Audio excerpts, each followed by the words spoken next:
자, 그 뒤에 얌전하게 앉아가지고 둘이 장난하면 안 돼요. 응? 얌전하게 예배만 드릴 거죠. 자, 우리 할렐루야 샬롬, 엘로힘 하나님 샬롬 하고 우리 인사하십니다. 자, 할렐루야 먼저 하고 시작. 할렐루야 할렐루야 할렐루야 샬롬 샬롬 샬롬 엘로힘 하나님 할렐루야 할렐루야 하나님 사랑합니다. 여러분 주 안에서 사랑합니다.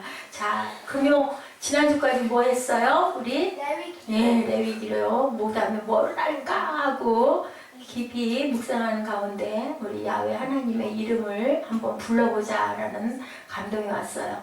아마 이걸 끝날 때쯤 되면 이제 가을, 겨울이 되지 않을까. 굉장히 길게 하나님의 이름이 굉장히 많은데 사무엘, 엘이 뭐라고요?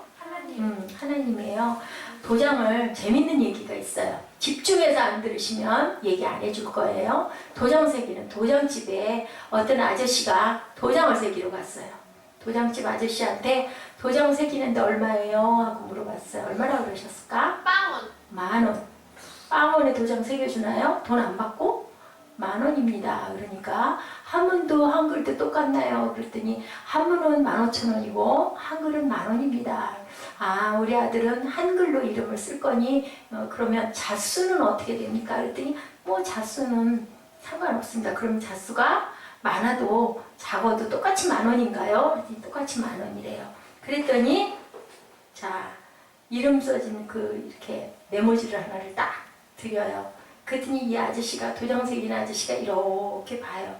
그랬더니 근데 이름이 어느 게 이름인가요? 그랬더니 그게 다 이름인데요. 그랬대요. 응? 그게 다 이름. 그랬더니 이게 한 사람 이름인가요? 그랬더니 아, 네, 한 사람 이름입니다. 그랬더니 혹시 선생님 뭐 잘못하신 거 아닌가요? 이름이 이렇게 많은 리가 없는데요. 그랬대요. 아, 맞는데요. 그랬더니 아, 그거 참 이상한데요. 저를 놀리시는 거 아닌가요? 그랬더니 놀리다니요. 여기 호적 초본이 있습니다. 라고 아들의 호적 등본을 딱 띄어다가 내줬어요. 이 이름이 아주 재밌어요. 박, 차고 나온 놈이 셈이나. 이게 이름이래요. 박씨예요. 박씨. 박, 차고 나온 놈이 셈이나. 복을 차고 나온 것을 남들이 셈낸다 라는 뜻을 가졌대요. 박, 차고 나온 놈이 셈이나. 셈이나. 자, 복을 차고 나온 놈을 셈낸다 라는 뜻을 아빠가 아들에게 이름을 지어줬대요. 한참 오래 좀 됐어요. 그때는 우리 한글 이름들을 참 많이 했고 굉장히 부르는 이름을 말하는 것 같이 긴 이름들도 많이 썼는데 찾아봤어요. 배울이 지은 고운 이름 한글 이름에 소개된 내용에 한국에서 가장 긴 이름은 뭘까? 안 궁금해요? 여러분들? 궁금하죠? 사부에는 궁금할 것 같아요. 그 이름이 뭐냐? 황금 독수리 하늘을 날며 세상을 놀라게 하다. 이름이에요. 아이 이름. 황금 독수리 하늘을 날며 세상을 놀라게 하다. 아무도 안 재밌나 봐. 목사님 재밌었어요. 이거 보고. 황금 독수리 하늘을 날며 세상을 놀라게 하다. 이게 우리나라에서 가장 긴 이름이래요. 세상에서 그럼 제일 긴 이름은 뭘까?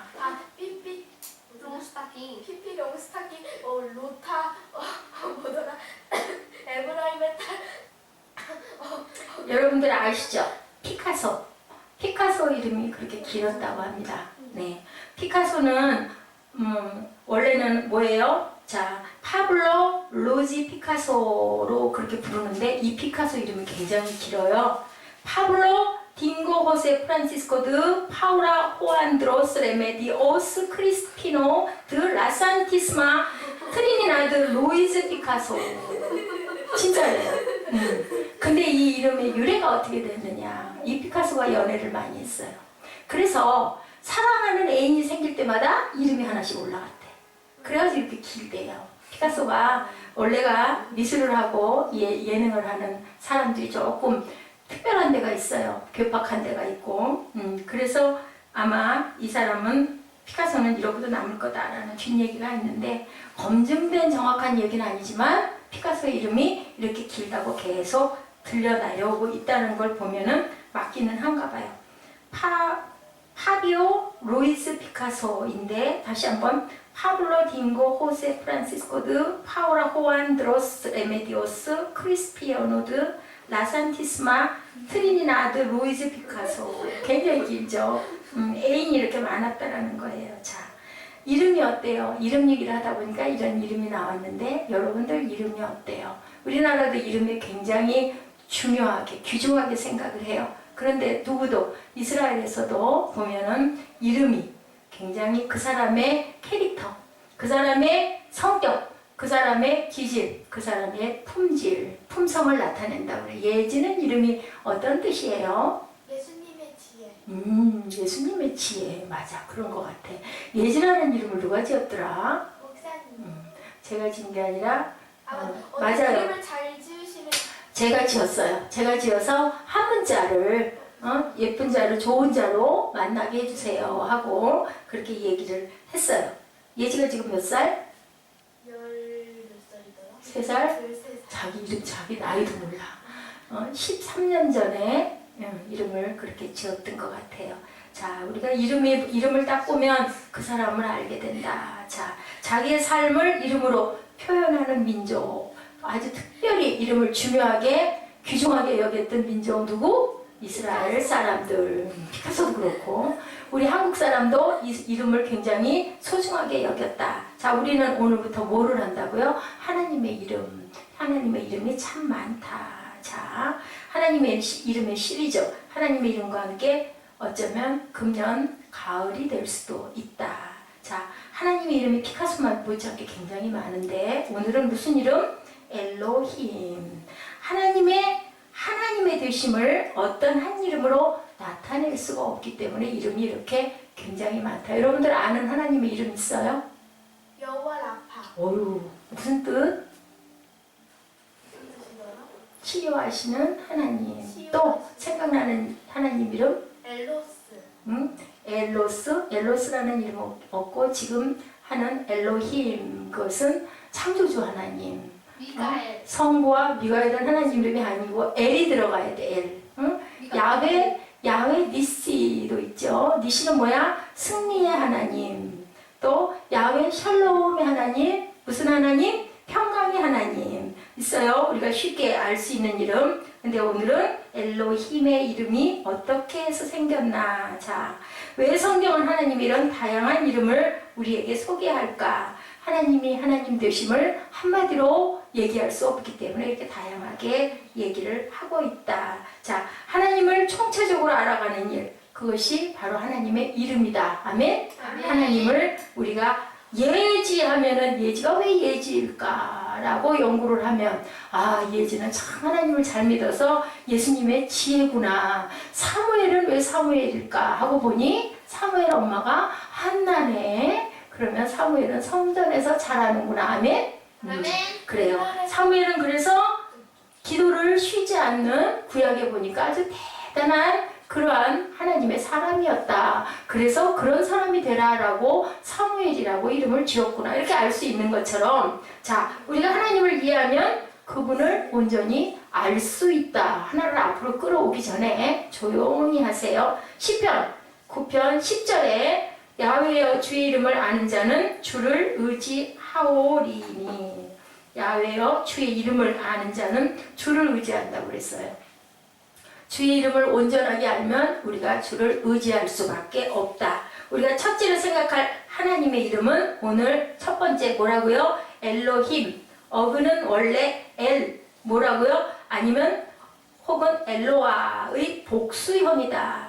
엘이라는 말의 뜻은 뭘까요? 강한 자, 능력이 있는 자라는 뜻을 갖고 있어요. 엘이라는 단어는 히브리어 성경에 200회나 등장을 하고 있습니다. 200번이나 복수형 엘로힘은 2500번. 엘이라는 이름은 200번, 복수형 엘로힘은 복수, 많은, 능력이 많은, 풍성한. 그것은 몇 번? 2500번. 그냥 강하다, 강한 능력 있는 자, strong, powerful이라고 표기가 돼 있어요. 그래서 창세기 1장 1절에 뭐라고 말씀하신다고? 태초에 하나님이 천지를 창조하시니라. 이것을 엘로힘으로 하면 하나님을 안 하고 태초에 엘로힘이 천지를 창조하시느니라. 아멘? 이렇게 얘기할 수도 있다는 거예요. 자, 그러면 우리가 하나님의 이름 엘로힘을 통해서 알아야 할 하나님은 과연 어떤 분일까? 창조의 하나님이죠. 응? 창조주 하나님이라고 그랬으니까. 자, 여기서 우리는 천지를 창조하신 하나님을 나타내는 단어로 엘로힘이라는 복수형이 사용된 것을 우리가 주목해 봐야 한다. 왜 엘로힘이라고 복수형을 사용했을까? 천지를 창조하신 하나님은 혼자가 아니라 뭐기 때문에? 몇 분이기 때문에? 세 분이기 때문에.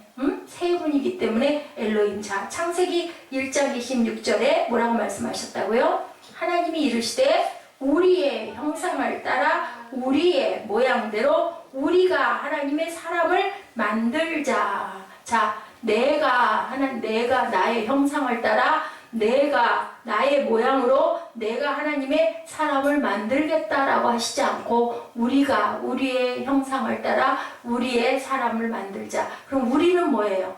우리는 한 사람이에요? 여러 사람이에요?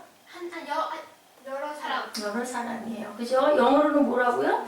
We, ours 하고 그렇게 나가죠. 어떤 분은 하나님이 천사를 동원하여 천지를 창조하셨기 때문에 우리라고 했다고 하지만 그것은 아니에요. 예, 성경 어디에도 천사가 하나님의 형상대로 지어졌다라는 말씀은 없어요. 그래서 전통적인 해석으로는 누가? 성부와 성자와 성령 삼위 하나님께서 우리를 만드셨기 때문에 우리가 우리의 형상대로 우리의 사람을 만들자라고 했다. 자, 물들이라고 하면 어때요?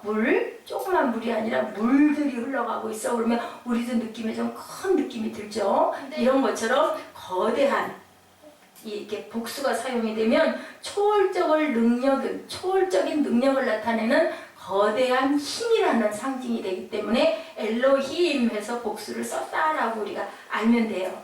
매우 일관성 있는 창조는 하나님의 놀라우신 능력과 지혜로 만들어졌다. 그래서 로마서 1장 20절에 봤더니 창세로부터 그의 보이지 아니하는 것들 곧 그의 능력과 신성이 그가 만드신 만물에 분명히 보여졌나니. 하나님의 신성이, 하나님의 성품이 모든 만물에 보여졌다. 자연 속에도 하나님의 성품이 있다. 바람 속에도 하나님의 성품이 있다. 아름다운 산에도 하나님의 성품이 있다. 알았어요, 여러분들? 그래서 하나님의 성품이 다 어디에 있다? 녹여져 있다. 창조의 위대함이 느껴질 때, 와, 정말 멋있어. 그죠? 여러분들, 스위스에 가면은, 스위스 꼭대기 융프라우에르로 올라가면, 안경을 쓰질 않으면은 볼 수가 없어요. 왜? 뭐가 덮여 있어서 얘자? 뭐가 덮여 있어서? 눈이 덮여 있어서 눈이 부셔도 눈을 버린대요. 그래서 뭐를 쓰고 올라가야 된다? 보안경을 쓰고 올라가야 된다. 아주 온천지가 눈이고 빛 때문에 눈이 어려서 볼 수가 없어요. 그걸 보면 와, 창조주 하나님이 정말 위대하시다. 그래서 자, 하나님의 그 창조와 무엇이 하나님과 과학은 하나로 만난다. 과학도 뭐해요?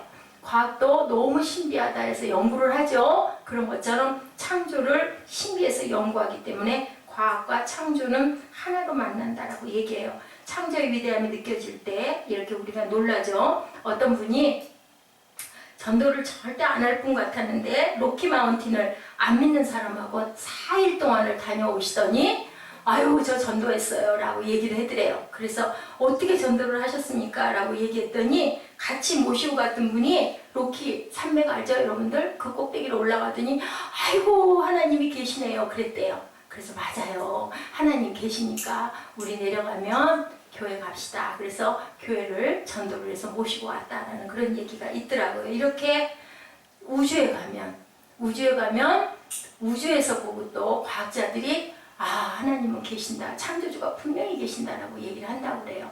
그것이 자연히 우연히 일어날 수는 없다. 그래서 요즘에는 진화론이 틀렸다라는 얘기를 많이 해요. 진화가 될 수가 없다라는 거죠. 그래서 요즘에 그 증명을 참 많이 하더라고요. 염색차나 여러 가지 변화가 우리가 무엇으로 우리의 조상이 뭐라고 했어요? 진화론에는 원수인데 그럴 수는 절대 없다라는 게 밝혀졌다고 그래요. 창조의 신비를 알면 알수록 느끼면 느낄수록 우리는 누가 계시다? 창조주 하나님이 계시다. 그래서 칼바르트는 이상한 소리 내지 말고 사무엘 앞으로 와야 되겠다. 칼바르트는 예배와 과학은 동일한 동기에서 시작이 된다. 동일한 동기에서 하나님을 감사하고 하나님을 송축하고 하나님께 기뻐하면서 드리는 게 예배인 것처럼 과학도 그렇게 시작이 된다. 하나님의 신비를 알아가려고 하는 데서 예배와 과학이 시작된다. 자, 창조세계의 신비에 대한 경외심이라고 얘기를 하고 있습니다. 그래서 엘로힘 하나님께 그의 피조물인 인생이 드려야 할 최고의 반응이 있다면 뭘까요? 여러분들 찬양과 경배다라고 말씀하세요. 하늘나라에는 뭐가 남아있다? 찬양이 남아있다. 그리고 경배가 남아있다. 하나님께서는 우리를 왜 지으셨다? 우리에게 영광 받으시려고. 창조의 목적은 뭐다? 내가 내 영광을 위하여 창조한 자를 오게 하라. 그들을 내가 지었고 라고 이사야 43장 7절에 말씀하고 있어요. 내가 나를 위하여 너희들을 지었다. 뭐 하기 위하여? 찬양과 경배받기 위하여. 그렇죠? 그래서 하나님이 이르시되 우리의 형상을 따라 우리의 모양대로 우리가 사람을 만들자. 바로 이 하나님이 무슨 하나님? 오늘 제목인 엘로힘 하나님. 그는 강하고 능력이 있는 분이고 전능자이고 초월하신 능력으로 빚으신 최고의 걸작품이 바로 누구다? 하나님을 닮은. 아이고 딩동댕 20점. 기억하세요? 20점. 꼭 자기 걸 자기가 기억을 해야 찾아 먹어요. 자, 유명한 크리스찬 의사로 작고한 폴 브랜드는 필립 얀시와 함께 쓴 그의 명저 오묘한 육체라는 그 책에서 그가 의사로 처음 현미경 안에 살아있는 세포를 관찰하고 감동을 평생 잊지 못했다라고 이렇게 고백하고 있대요. 그 책에. 살아있는 한 세포의 존재의 신비를 들여다보는 것만으로도 지상의 최대한 경이로운 사건이었다.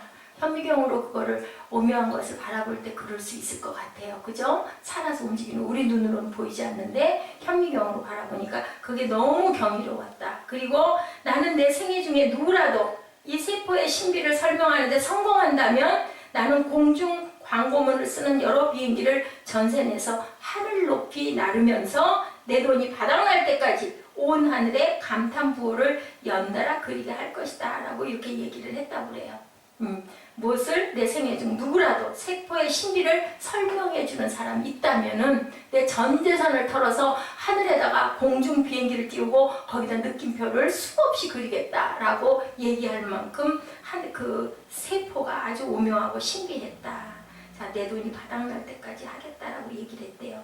세포의 하나님의 미스테리를 감격해 하는 거죠. 그리고 9개월에 걸쳐서 정교한 방법으로 기능을 나누는 세포들, 수십억 개의 혈구가 생겨나고 수백만 개의 간상체와 원추체가 생겨나는데 단 하나의 수정된 난세포에서 10조 개에 이르는 세포가 생성되고 마침내 거기서 뭐가 탄생한다? 한 생명이 탄생한다. 생명의 신비. 여러분들이 다 그렇게 탄생한 거예요. 몇 개가? 네, 저도 외우지 못해요. 단 하나의 수정된 난세포에서 10조 개에 이르는 세포가 생성되고 그것이 바로 아기로 태어난다. nga 하고 운다는 거예요. 그게 누구? 예지도 되고 사무엘도 되고 우리 모두가 되었다. 도대체 그 무엇으로 이 생명의 신비를 설명할 수가 있겠는가? 우리가 할 일은 시편 기자와 더불어 감격하고 감사할 일밖에 없다. 시편 139편 14절 우리 한번 찾아서 읽어볼까요? 139편 14절 말씀. 누가 먼저 찾을까? 예지 점수 안 받을 건가? 사무엘은 20점 받았는데. 시편 139편 14절.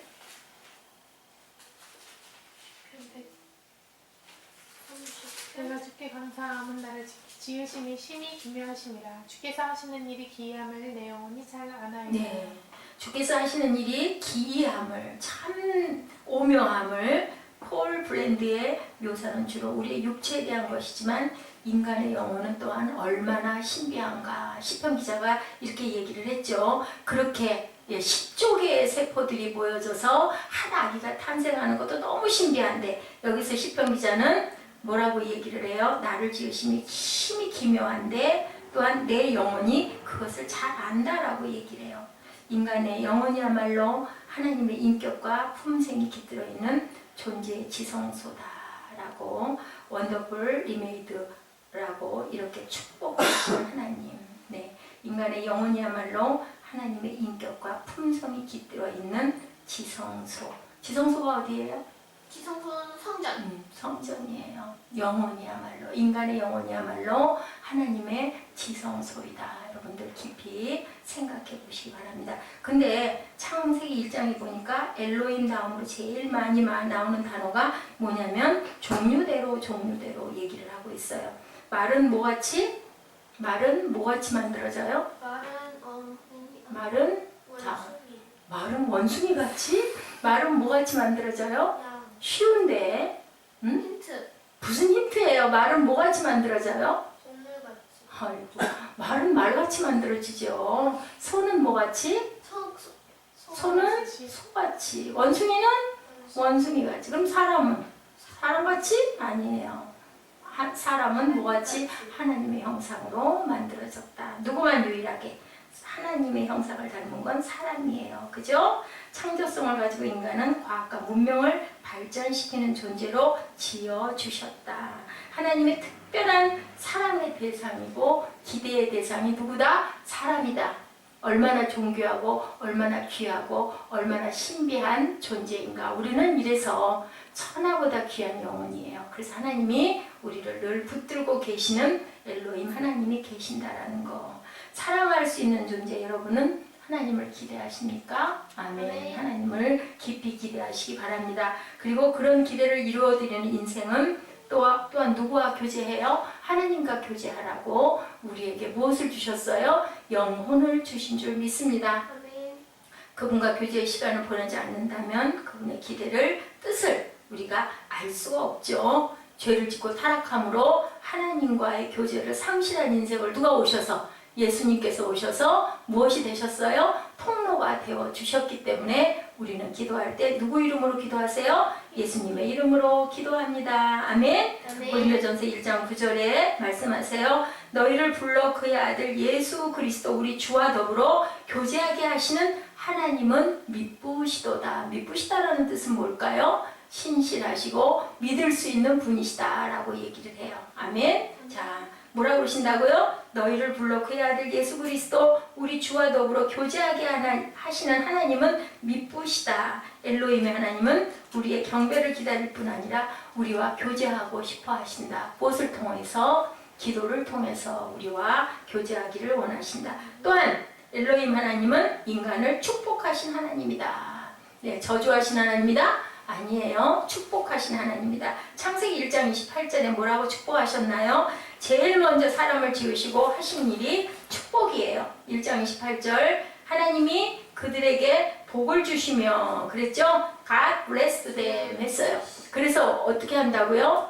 외국에 가면 God bless you 하고 인사한다고 그랬죠? bless you 한다고 그랬죠? 뭐 하면? 재채기 액시 하면 bless you 복을 받으시오 하고 계속 축복한다고 그랬어요. 자, 생육하고 번성하여 땅에 충만하라. 땅을 정복하라. 바다의 물고기와 하늘의 새와 땅에 움직이는 모든 생물을 다스리라. 엘로힘 하나님은 이렇게 인간을 어떻게 해라? 생육하고 번성해라 라고 축복하셨어요.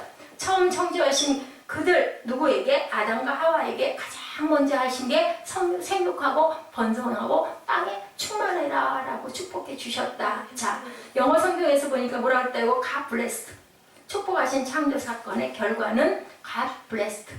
복을 잔뜩 받아라 라고 주셨다는 거예요. 생육하고 번성하라고. 자, 범죄와 타락에도 불구하고 인생을 축복하고자 하신 하나님의 의지는 변하지 않았다. 끝까지 우리를 지키시고 축복하신다. 자, 에레미야 33장 3절에는 뭐라고 말씀하세요? 너는 내게 부르짖으라. 내가 응답하겠고 내가 알지 못하는 크고 비밀한 일을 너에게 보일 거니 이렇게 기도해라. 그런데 에레미야랑 이름이 똑같이 생긴 성경이 뭐예요? 에레미야 애가. 에레미야 애가 자 3장 33절에도 그렇게 말씀하고 계세요. 33장이 아니라 3장 33절에 주께서 인생으로 고생하게 하시며 근심하게 하심은 무엇이다? 본심이 아니로다 라고 얘기를 하세요.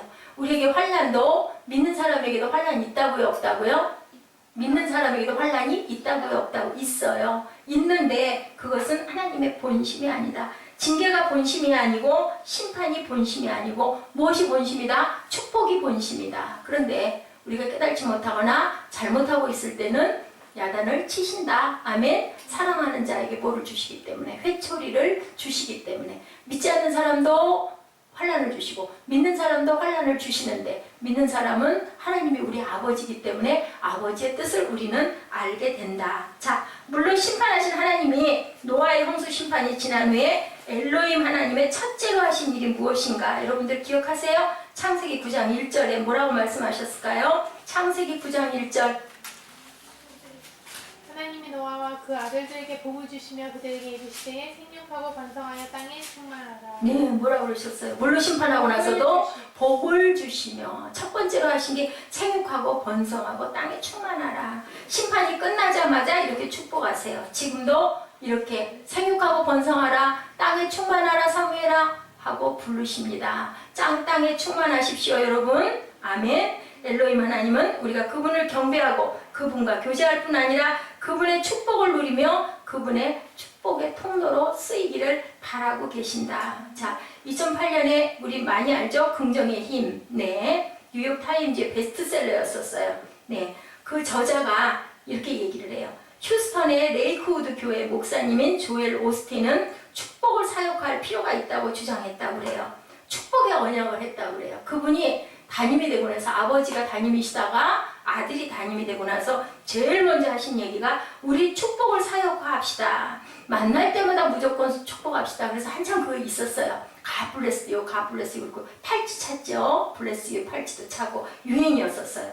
절대로 비판을 하지 말자. 절대로 나쁜 말을 하지 말자. 절대로 비난을 하지 말자. 교회에서는 절대로 누구를 원망하지 말자. 비방하지 말자. 만약에 그것을 하면 한 번은 용서해 준다. 근데 한 번 이상 하게 되면은 멤버십을 박탈해버린다 라고 얘기를 할 만큼 아주 강하게 그 얘기를 선포했다고 그래요.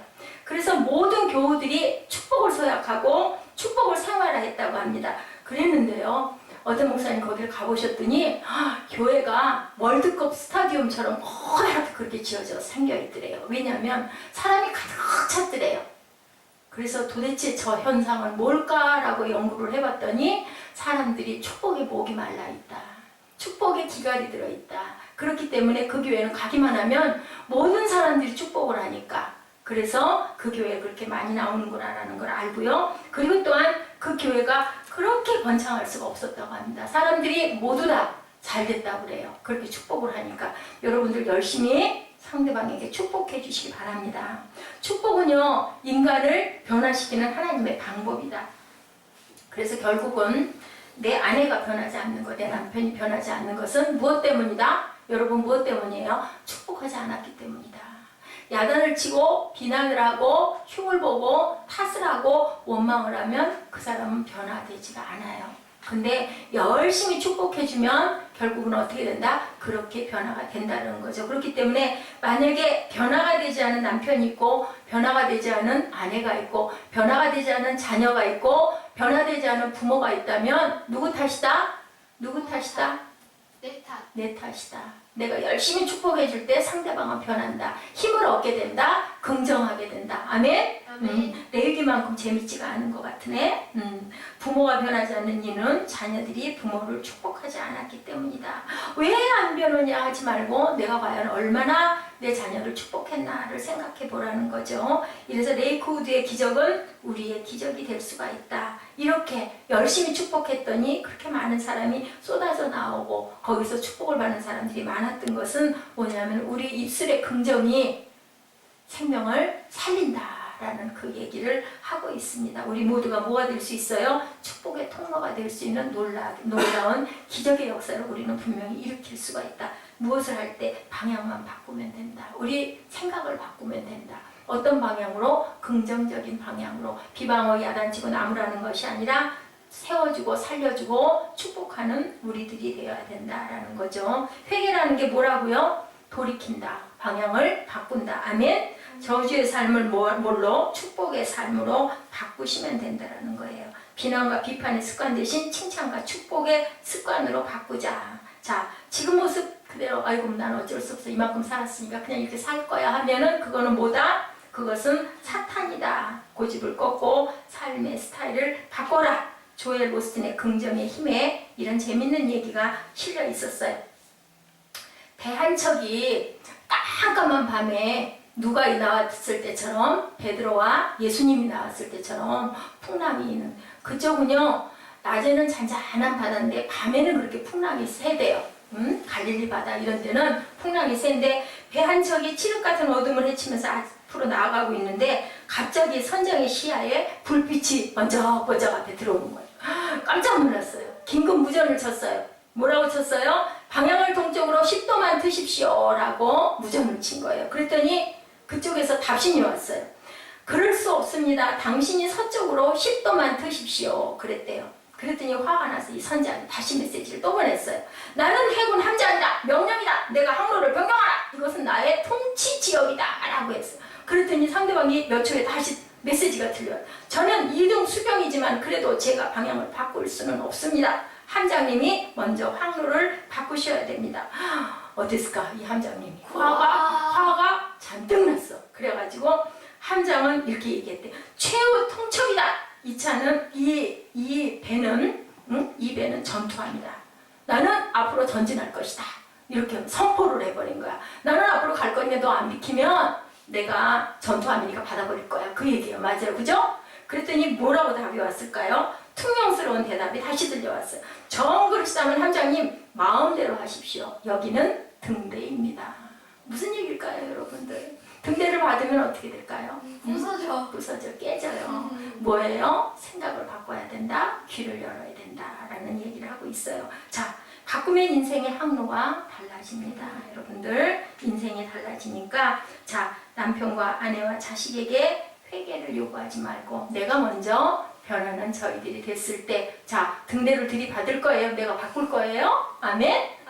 바꿔야 되겠죠. 자 어디로 가면 돼요? 하나님께 가시면 됩니다. 자녀가 바뀌기를 원하면 부모가 먼저 바뀌고 남편이 바뀌기를 원하면 아내가 먼저 바뀌고 아내가 바뀌기를 원하면 남편인 내가 먼저 바뀌면 엘로힘 하나님의 능력과 지혜의 축복을 경험하는 저와 여러분들이 다 되실 수 있다라는 거. 등대를 들이받으면 죽어요. 아멘. 그죠? 깊이 생각하시기 바랍니다. 자, 먼저 나를 바꾸어 주시옵소서. 엘로힘 하나님을 경배하는 저희들 되게 하여 주옵소서 하고 우리 결단 찬양하고 기도하는 시간 갖도록 하십니다. 재미없어요, 금동이들? 아니야. 재밌게. 엘로힘 하나님은 무슨 하나님? 성부, 성자, 성령, 창조주 하나님. 우리를 만드신 하나님. 아멘. 아멘.